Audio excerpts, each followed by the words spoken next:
Bom dia, família. Deus abençoe. Que bom que você veio, que bom que você está aqui. Muito bom tê-los conosco. Se você está aqui pela primeira vez, alguém aqui pela primeira vez hoje?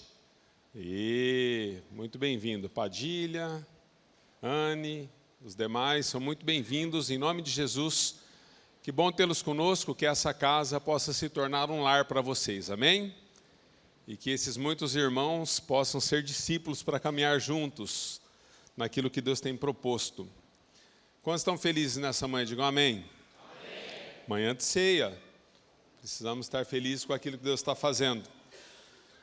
Queridos, eu louvo a Deus pelo ministério de música dessa casa. Quantos foram abençoados? Amém. Fomos muito abençoados nessa manhã, né? Ministério de música, de fato, assim, bastante conectado com Deus.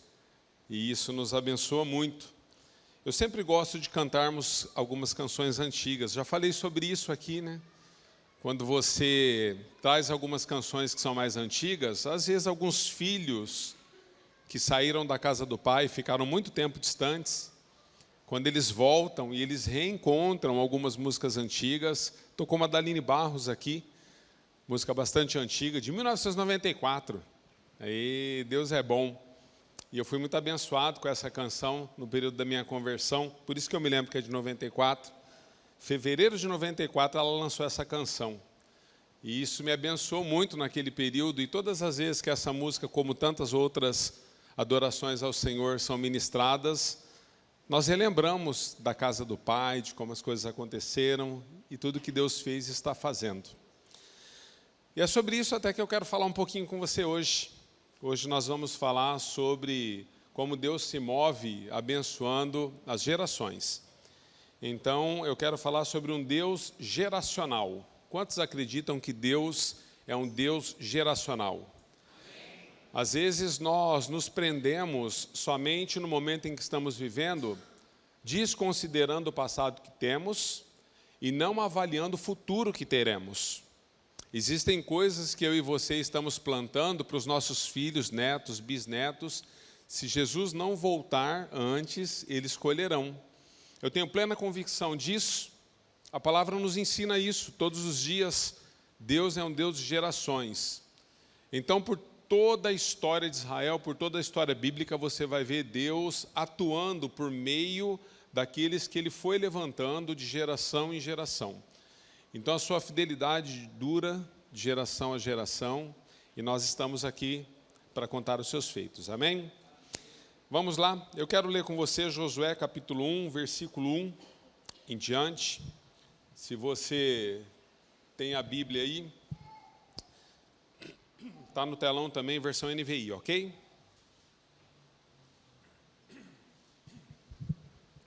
Vamos lá?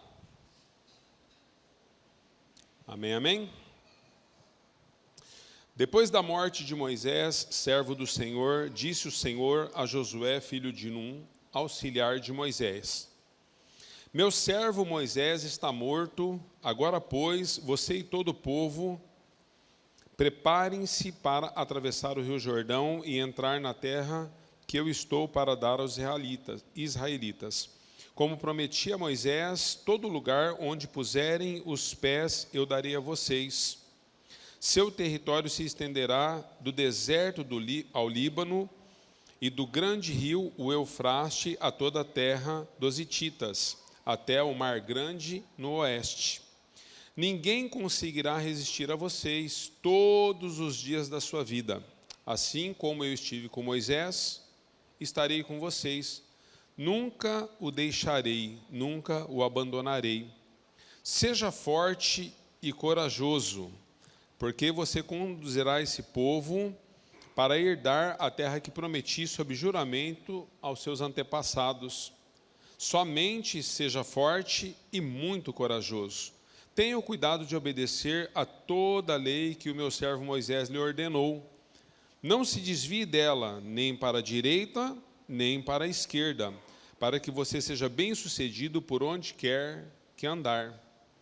Não deixe de falar as palavras deste livro da lei e de meditar nelas de dia e de noite, para que você cumpra fielmente tudo o que nele está escrito. Só então os seus caminhos prosperarão e você será bem-sucedido. Não fui eu que lhe ordenei, seja forte e corajoso, não se apavore, nem se desanime, pois o Senhor, o seu Deus, estará com você por onde quer que andar. Queridos, nesse texto, Deus enfatiza coragem e força por 3 vezes a Josué, que está iniciando o seu ministério. Nós poderíamos chamar esse momento da vida de Josué de um momento de transição. Quantos já passaram transições na vida? Momentos que você precisa transicionar de um lugar para o outro, de uma situação para outra, de uma posição para outra. E Josué está enfrentando um momento assim de bastante desafios na vida. Se você conhece um pouco de história bíblica, você vai se lembrar de que Moisés foi levantado por Deus no Antigo Testamento como uma grande referência na terra. Existem alguns líderes, amados, que sucedê-los não é algo tão simples assim. Às vezes nós sucedemos algumas pessoas que elas são medianas, estão na média. Mas às vezes nós passamos a suceder pessoas de uma grande envergadura de autoridade, de poder, de conhecimento, de sabedoria. Às vezes vemos alguns homens e mulheres na Bíblia que são citados, e eu fico pensando, que desafio teve a pessoa depois de suceder tal homem ou tal mulher. Quando você olha para Elias, Eliseu sucedeu Elias. Não é fácil, queridos. Elias era o profeta da vez. Era coladinho com Deus. Você pega Moisés, que está liderando, agora Josué vai sucedê-lo. E você vai vendo que de geração em geração Deus vai levantando pessoas para que depois de Deus cumprirem na vida de alguns aquilo que Ele determinou, outras pudessem assumir o bastão. Josué está vivendo esse momento, queridos, onde ele sucede um líder de uma grande envergadura. E quando nós, então, temos alguns desafios na vida que são muito maiores do que nós, a palavra de Deus que nos alcança é essa palavra de afirmação que Deus traz para Josué. Deus está dizendo, Josué, seja forte e corajoso. E aí ele coloca alguns princípios a respeito do que e por que Josué deve seguir forte e com coragem. Amados, a vida cristã ela não é um tiro de 100 metros, onde você corre 100 metros e alcança um objetivo. A vida cristã, na verdade, ela é uma maratona.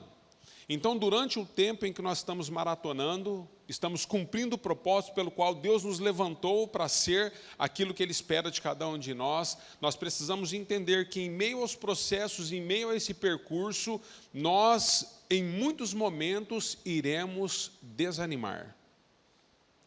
Existem outros momentos que eu e você iremos fraquejar, porque nós somos humanos. E enquanto homens, nós não temos condição de estar bem o tempo todo. Você não sorri todos os dias. Existem momentos na sua vida que você sequer deseja levantar da cama. Estou com depressão, pastor? Não, são dias de tristeza, às vezes são isolados. Mas são dias que nem você mesmo consegue explicar o porquê essa tristeza, esse abatimento te alcançou. Estava tudo bem ontem à noite. Você foi para a pizzaria, ou você foi para uma confraternização, você foi para um jantar, ou você curtiu um Netflix, alguma coisa você fez, estava tudo muito bem. E de repente você deitou e hoje você abre os olhos e não quer levantar da cama. Porque alguma coisa te abateu emocionalmente, espiritualmente. A nossa alma, queridos, ela é terrível. Nós não temos muitas vezes controle sobre as nossas emoções, muito menos sobre os momentos em que nós estamos enfrentando e vivendo. Então, Deus, sabendo que um líder agora está sendo levantado para suceder um outro grande líder, conhecendo os nossos dias e a nossa essência, Deus diz para Josué, filho, deixa eu te dizer algo, eu vou dizer isso para você 3 vezes. Seja forte e seja corajoso. Você precisa ter coragem e você precisa ter força. Sabe por que nós precisamos ter forças, queridos? Porque existem momentos que aquilo que você vai carregar é um peso que, se Deus não te capacitar, você não dá conta. Peso do casamento, peso da paternidade, da maternidade, o peso de ser um empresário, o peso de ser uma pessoa pública, o peso de nós administrarmos com excelência aquilo que somos diante da sociedade, o peso de sermos verdadeiros, íntegros, corretos, justos, o peso. Deus está dizendo, filho, você precisa ter forças. Porque o que você carrega é além daquilo que você percebe muitas vezes. Sabe, queridos, às vezes você não percebeu isso, mas existe uma multidão de pessoas. O autor aos Hebreus, ao escrever aos Hebreus, ele diz o seguinte: portanto, vocês que estão rodeados de uma tão grande nuvem de testemunhas.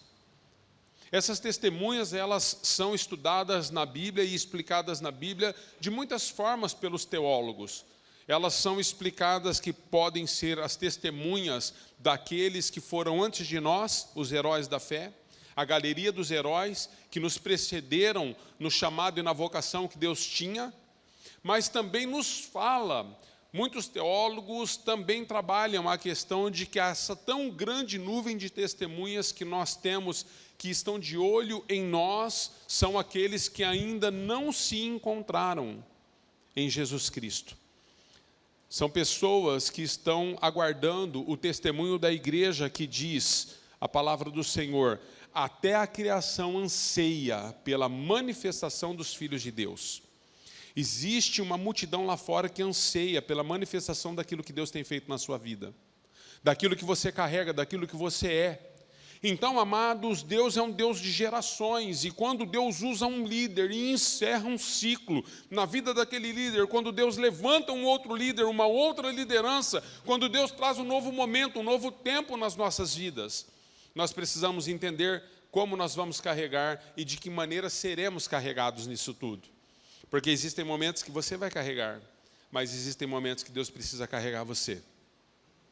O maior erro da igreja dos nossos dias é que muitas vezes nós desejamos em todo o tempo carregar tudo e todos.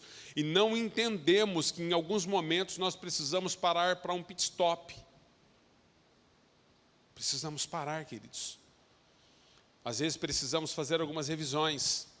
Às vezes precisamos trocar alguns pneus. Às vezes o clima muda.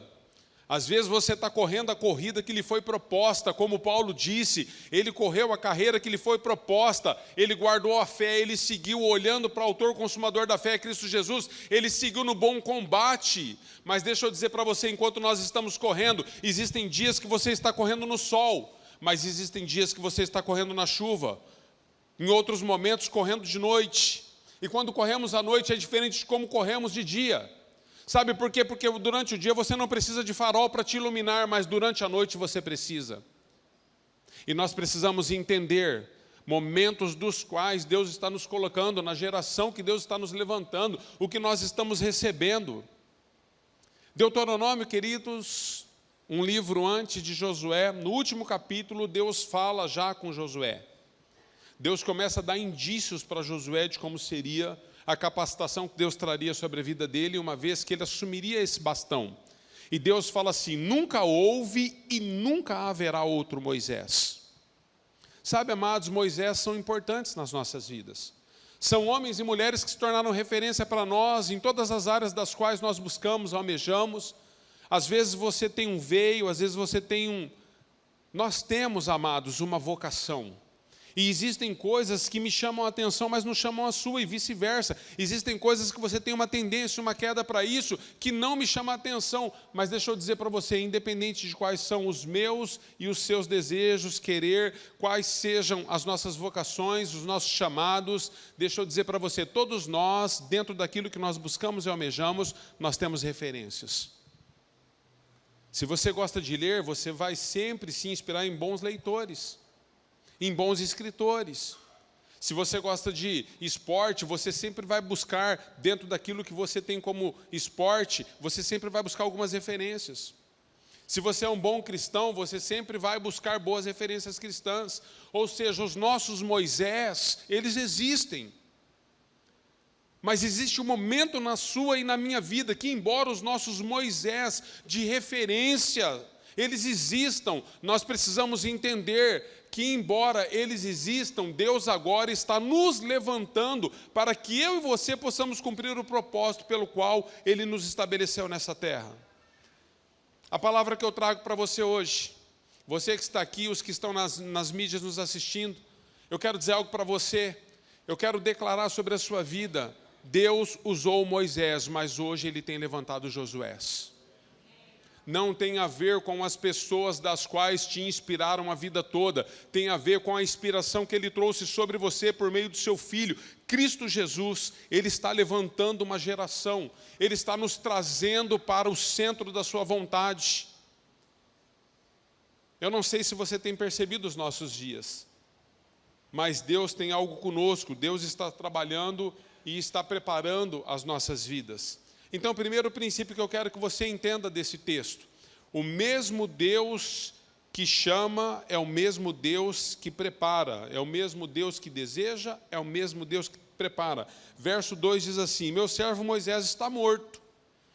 Agora, pois, você e todo este povo preparem-se para atravessar o rio Jordão. Deus está dizendo de um preparo, queridos. Deus está estabelecendo sobre a minha vida e sobre a sua vida que nós precisamos nos preparar para o tempo que se chama hoje. Hoje.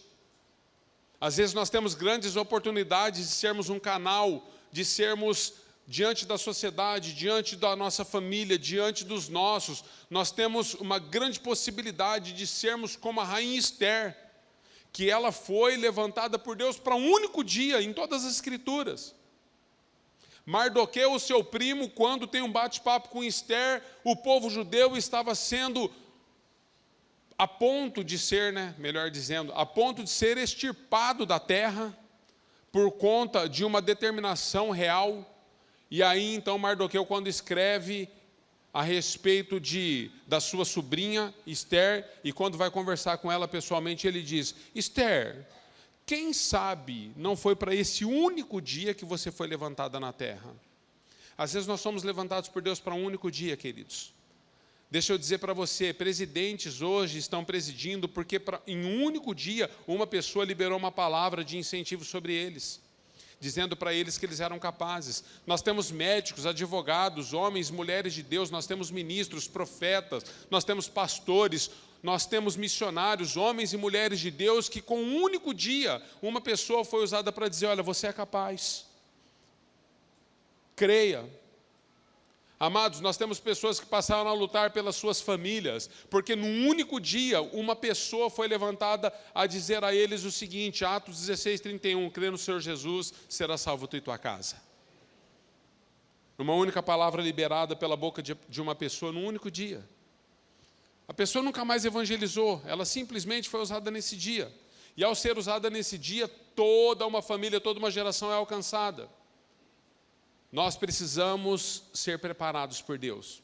E nós precisamos estar preparados em Deus, para que aquilo que Deus deseja na geração em que nós estamos vivendo, nós possamos cumprir o legado e o papel pelo qual Ele nos levantou. Vamos olhar para a comunidade um pouquinho. Hoje eu estou pastoreando, mas daqui a pouco não sou eu mais. O Murilo hoje pastoreia, daqui a pouco não é ele mais. Daqui a pouco é você. São os seus filhos, são os seus netos. Eu olho para os ministérios da igreja, queridos, eu estou nisso há 30 anos, e eu olho para os ministérios da igreja sempre com olhos para o futuro. Sabe por quê? Porque gerações vêm e vão, porque pessoas tombam e outros são levantados, ou passa-se o tempo que Deus determinou e outros são levantados. Deixa eu dizer, eu sempre falo isso com os jovens, principalmente na liderança de jovens, trabalhamos muito isso nessa casa. Amados, não dá para a gente ficar pintando o cabelo de preto para continuar conduzindo jovens na igreja. Você acha que o fato de eu pintar o cabelo de preto ainda me faz jovem para conseguir entender a cabeça desses meninos e suportar a energia desses meninos? Meu Deus, eu fico acordado uma noite, eu fico uma semana de cama. Eu me lembro de quando eu ficava 3, 4 noites seguidas acordado, parecendo um vagalume. Andava que nem um zumbi, mas andava. Hoje, queridos, eu vou dormir 1h da manhã, no outro dia eu estou catando coquinho. Então é o seguinte, nós entendemos no Senhor que as gerações passam. E que se hoje eu estou liderando uns jovens, eu preciso trabalhar a geração que está vindo, porque não demora muito, eu não tenho mais pique para eles. Embora a minha cabeça está boa. Apesar que o meu corpo também está. Estou com quase 50, mas estou batendo escanteio ainda. Deus é bom. Deixa eu dizer para você, queridos, mas nós precisamos entender a geração que Deus está preparando. Deus está nos preparando, nos vocacionando, nos chamando, nos separando para um cumprimento de um propósito. Segunda coisa que eu quero que você entenda. Entenda a extensão que Deus colocou você, uma vez que Ele está chamando você como chamou Josué. Quantos se sentem chamados por Deus aqui? Para alguma coisa Deus está te chamando, nem que for para me irritar, porque tem uns irmãos que irritam, mas nós vamos na graça. Qual que é o seu dom? Irritar o pastor. Tem também, mas não tem problema não, nós vamos seguir. Deixa eu dizer para você, verso 4 desse texto que nós lemos diz assim: seu território se estenderá do deserto ao Líbano e do grande rio, o Eufraste, a toda a terra dos hititas, até o Mar Grande no oeste. Deus está estabelecendo uma nova geração e declarando a essa geração: existe um limite que eu tenho determinado para vocês. Vocês precisam percorrer a terra que eu vos tenho dado. Amados, eu vejo igrejas nos nossos dias, eu vejo irmãos e irmãs cristãos nos nossos dias alcançando uma extensão, mas muito, muito aquém daquilo que Deus tem. Muito aquém. Nós poderíamos ir muito além se nós entendêssemos qual é a dimensão e a proporção que Deus tem para nós. Moisés foi uma bênção, amados. 10 pragas no Egito, Moisés abriu o Mar Vermelho, Deus usou Moisés com sinais, prodígios e maravilhas no seu tempo, no seu período, mas deixa eu dizer para você, quem abriu o Rio Jordão foi Josué. Moisés não tinha a abertura do Rio Jordão no seu currículo. Por quê? Porque embora Deus usou Moisés de muitas formas, Josué passou a entender qual era o seu perímetro, qual era o seu limite, qual era a sua extensão, onde Deus o desejava, onde Deus desejava que ele pudesse atuar. Moisés não teve no seu currículo a queda das muralhas de Jericó.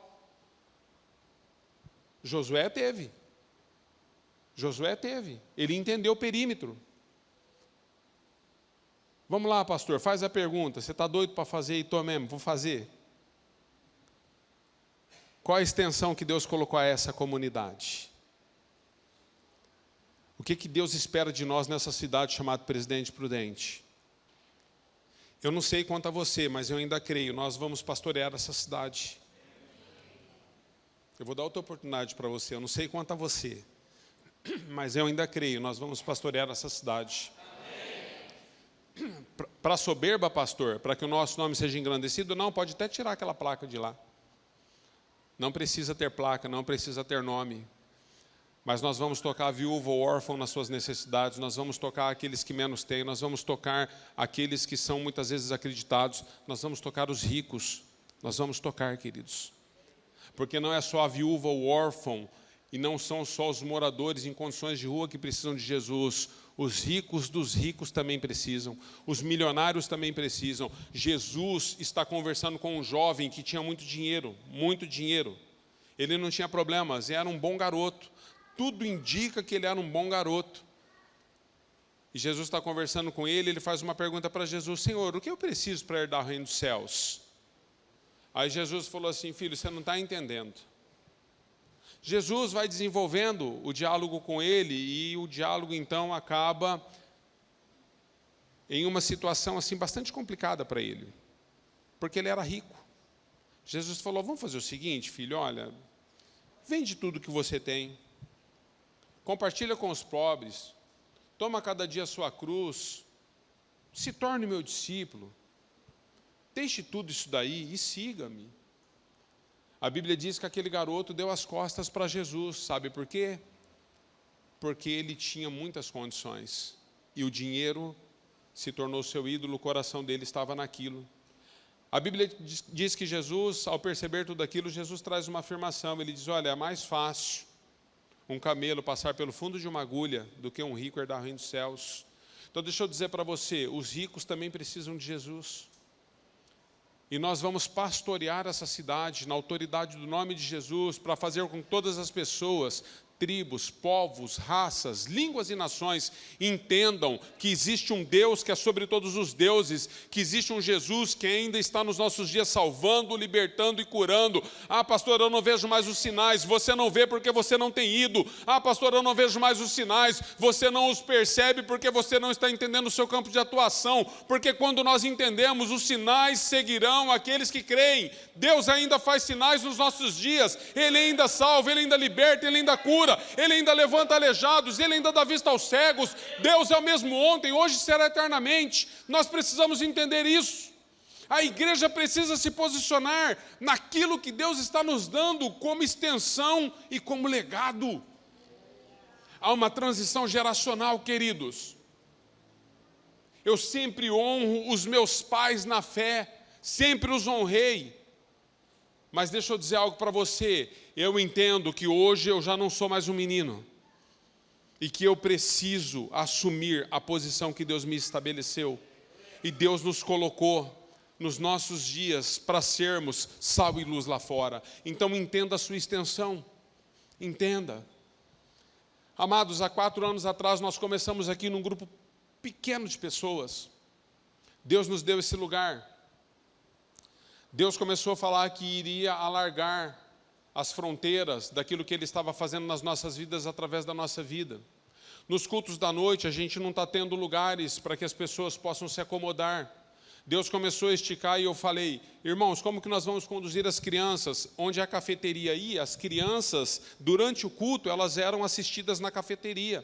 Elas eram ministradas, ensinadas. Não era cafeteria ainda, era uma sala para as crianças. Imagina, irmãos, nós ministrando aqui 55 crianças dentro daquele lugar. Eu me lembro até hoje, era 55 crianças, nós chegamos a 55 crianças dentro daquele espaço ali. Imagina o tanto de olho roxo que a gente não tinha. E Deus falou, Anderson, entenda, filho, o que eu estou colocando nas mãos de vocês. Vocês precisam expandir.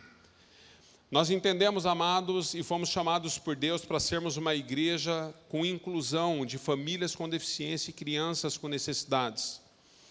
Nós então investimos aqui atrás no Kids. Quem nunca passou aqui no Kids? Quem nunca foi lá? Ergue a mão assim. Confessa o seu pecado. Vai, não peques mais. Passa lá hoje. Vai entender o que Deus está fazendo lá. Todos os meses, amados, nós investimos tudo que podemos nas nossas crianças. Sabe por quê? Porque Deus é um Deus geracional. As nossas crianças são os nossos pastores amanhã. Hoje eu tenho pastoreado elas, amanhã elas vão me pastorear. Eu tenho plena convicção disso. Muitas das nossas crianças, eu vou me submeter a elas depois, porque elas estarão com o bastão da autoridade sacerdotal nessa casa. Então nós precisamos entender isso, e Deus nos deu esse espaço, e nós então, entendendo a extensão do que Deus estava nos dando, assumimos esse espaço. As coisas continuaram acontecendo, nós a 60, 70 metros, então alugamos 2.100 metros ali, para que nós pudéssemos ter um estacionamento. Isso nos ajudou muito. Mas deixa eu dizer para você, amanhã eu tenho uma reunião para nós irmos para um prédio de 900 metros quadrados. Sabe por quê? Porque Deus está fazendo. Pastor, o senhor tem ambição? Não. Eu só desejo cumprir o propósito pelo qual Deus nos levantou nessa terra. Tenho falado com o Murilo, um amante à leitura, esse garoto. Um amante à leitura. Um mestre do ensino. Tenho dito para ele, Murilo, começa a sonhar com uma editora. Nós vamos correr atrás disso. Dessa casa, queridos, nós teremos muitos escritores. Não é um, não é dois. Se Deus me despertar, eu vou escrever um livro.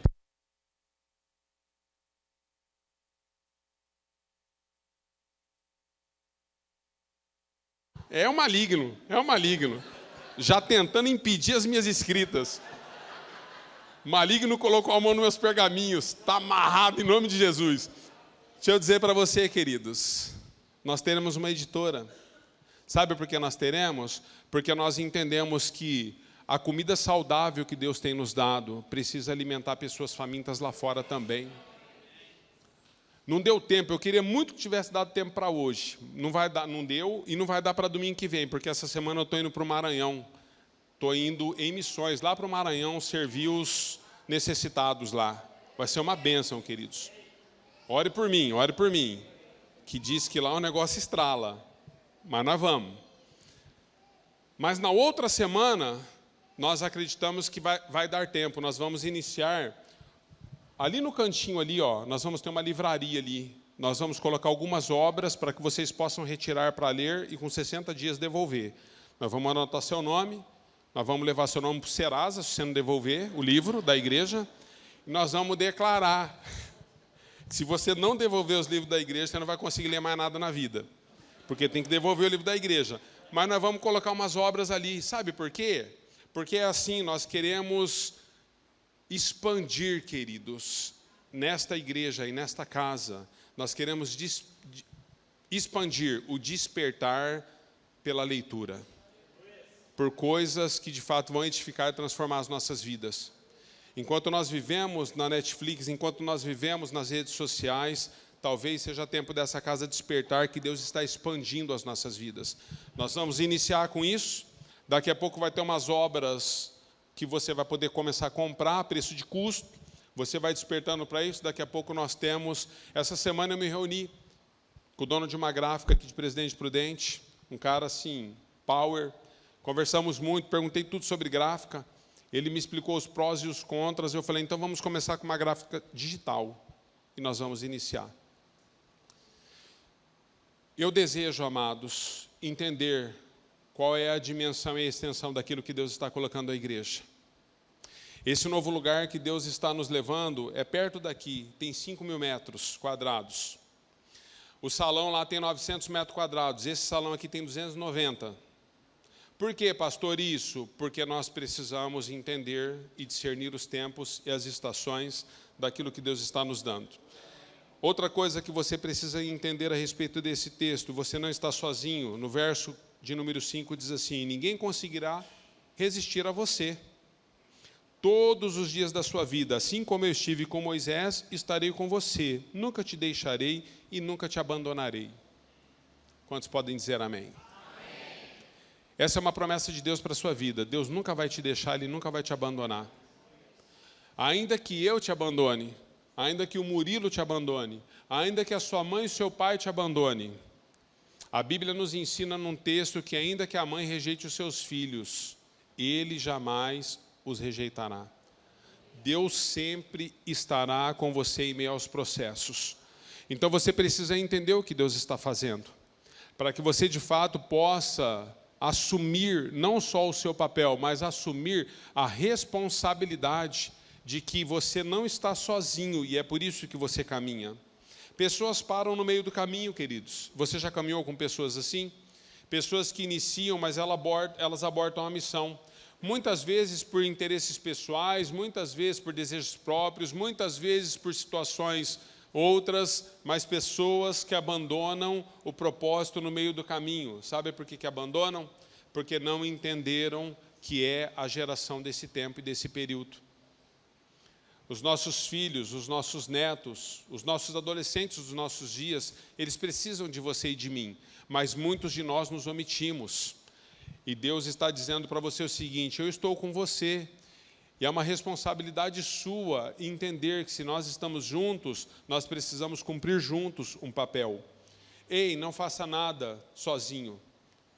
Nós acabamos de chegar recentemente de São José dos Campos e falei dessa frase esses dias, né? Até achei que era a frase do século, né? Aí fui conversar com o nosso amigo Murilo e ele falou, essa frase está escrita lá na Toledo.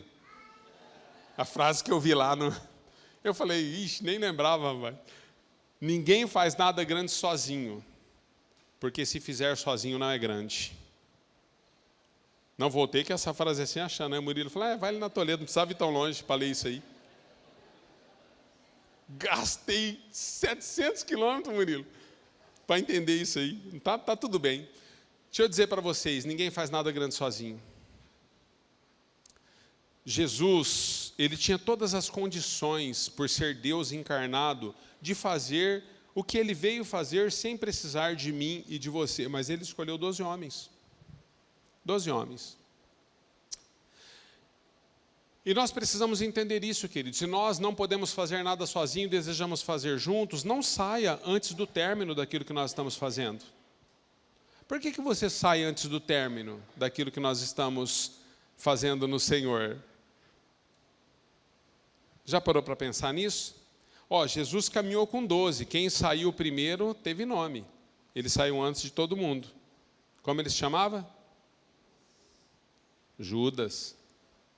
Cuidado, não saia antes. Nós precisamos entender isso. Deus está fazendo algo através das nossas vidas, da nossa geração. E Ele quer usar você e a mim. E por último, porque a gente tem ceia, guarde a instrução do Senhor. Verso 7, somente seja forte e muito corajoso, tenha cuidado de obedecer toda a lei que o meu servo Moisés lhe ordenou. Não se desvie dela, nem para a direita, nem para a esquerda, para que você seja bem-sucedido por onde quer que andar. Não existe uma boa sucessão, queridos. Não existe uma bênção se você não guardar a lei do Senhor. Deus, Ele condiciona, Ele está dizendo, Josué, deixa eu condicionar você, filho, você vai ser bem-sucedido. Mas antes, porém, você precisa entender que isso só vai acontecer se você guardar a minha lei e nela meditar dia e noite.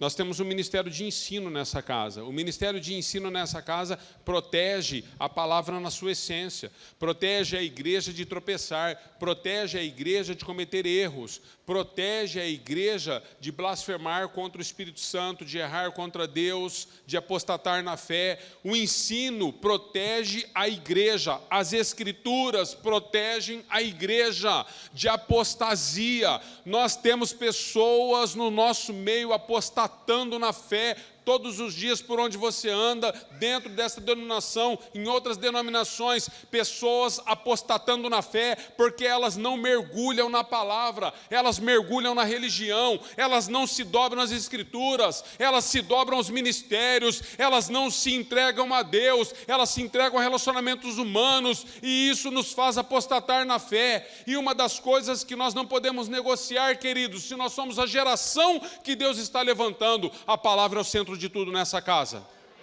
Não é o que eu penso, o que os líderes pensam, o que o presbitério pensa, é o que a palavra nos diz. E muitas pessoas estão apostatando na fé nos nossos dias, porque eles amaram mais a criatura do que o Criador. Haverá um dia, Paulo está escrevendo para Timóteo, que a humanidade amará mais a criatura do que o Criador. E quando nós chegamos nessa questão, queridos, de amarmos mais a criatura do que o Criador, nós estamos apostatando. Não seja um apóstata na fé. Você precisa entender o legado que Deus está nos deixando. E como Ele pretende nos usar nesse tempo em que o bastão está nas nossas mãos. Olhe para a palavra. Nós não negociamos a palavra nessa casa. Pastor, mas nós vamos perder uma pessoa, nós vamos perder outra pessoa. Nós não vamos perder, queridos. Porque Jesus trouxe uma expressão a respeito de momentos assim na vida da igreja. Ele está dizendo, aquele que comigo não ajunta, espalha. Jesus está dizendo. Nós não sabemos quem é joio e quem é trigo. Por isso Jesus falou, não arranque o joio, porque em tentar arrancá-lo, vocês vão puxar junto o trigo. Nós não sabemos discernir quem é joio e quem é trigo. Mas deixa eu dizer para você, na condução do processo de todas as coisas, quando nós confiamos em Deus, aquelas pessoas das quais, por nós firmarmos a vocação dessa igreja na palavra, se elas não permanecerem, elas não são. Simples assim, elas não são. Ah, pastor, tem a ver com filosofia? Não tem, tem a ver com doutrina, queridos. Tem a ver com doutrina. Deixa eu dizer algo para você, ó.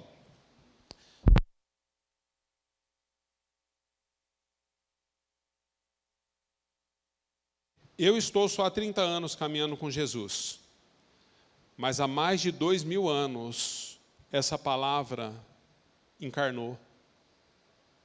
O verbo estava com Deus, o verbo era Deus. Tudo que foi feito, por Ele foi feito. Nada do que foi feito, sem Ele se fez. E o verbo estava com Deus, era Deus, e o verbo se fez carne e habitou entre nós. Deixa eu dizer para você, eu vou negociar tudo nessa casa. Formas, meios, modelos, locais, mas eu nunca vou negociar a palavra. porque é para isso que Deus nos levantou nessa casa, para que nós sejamos bíblicos e o mais bíblico possível. Então deixa eu dizer para você, se você está entendendo a geração que você é, e onde Deus tem plantado você, e se você está entendendo que o bastão que Deus tem colocado nas nossas mãos nos faz depender da palavra, você está no lugar certo. Precisamos entender isso. Amém? Eu finalizo com você. Queria que você ficasse em pé, queria chamar o Ministério de Música, por favor. Eu finalizo com você. Antes de eu liberar os pais para buscarem os filhos, eu só quero que você tenha uma reflexão em mente. O porquê você tem participado da geração dos nossos dias? Qual o seu papel nessa geração? O que você faz tem a ver com a glória de Deus ou você busca uma glória humana? O que você faz aqui hoje tem a ver com a glória de Deus ou você busca uma glória para a denominação? Se não for pela glória de Deus, nós precisamos reavaliar. Amém? Nós vamos ceiar, eu quero liberar os pais para buscar os filhos, as crianças, para depois cearmos juntos. E também lembrar a igreja de que nós somos uma igreja de inclusão com crianças com deficiência. Então agora nesse último cântico da ceia, as crianças irão estar no salão juntos, então a gente toca e canta bem baixinho, porque nós temos crianças com deficiências e nós precisamos observar a questão do volume do som, ok? Então isso é inclusão, queridos. Não é quando nós exigimos que aqueles que não podem, eles estejam no mesmo patamar que nós, mas é quando nós descemos a eles porque entendemos que existe um problema do qual eles não conseguem vencer por si só. Eu quero orar com você. E eu quero pedir que você possa entender que a geração dos nossos dias, ela tem um propósito. E que se você quer fazer parte disso, você precisa entender o que foi colocado aqui nessa manhã.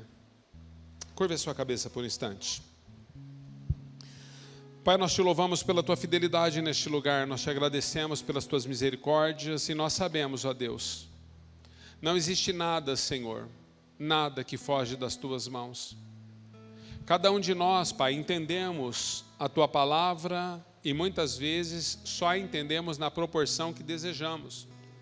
Mas nesta hora, Senhor, eu quero orar por cada um dos que estão aqui, a começar pela minha própria vida. Livra-nos do nosso eu, do egoísmo, Senhor, e do sentimento de sermos o centro de tudo, de termos tudo nas mãos. Nós não temos condições de ter tudo nas mãos, nem ser o centro de tudo. Então nessa manhã, Senhor, eu quero orar para que essa palavra que o Senhor semeou possa cair numa boa terra no nosso coração. E que o nosso espírito possa responder ao Senhor. E que nós possamos ocupar os espaços que o Senhor nos tem dado. Que nós possamos compartilhar com as gerações que o Senhor nos tem confiado nas mãos. E que ao passar o bastão, Senhor, para a geração vindoura, nós possamos dizer como o apóstolo Paulo que nós cumprimos a carreira que nos foi proposta e que nós guardamos a fé. Em Cristo Jesus, o nosso Senhor e Salvador. Assim nós te bendizemos e te louvamos. A igreja diga amém e amém.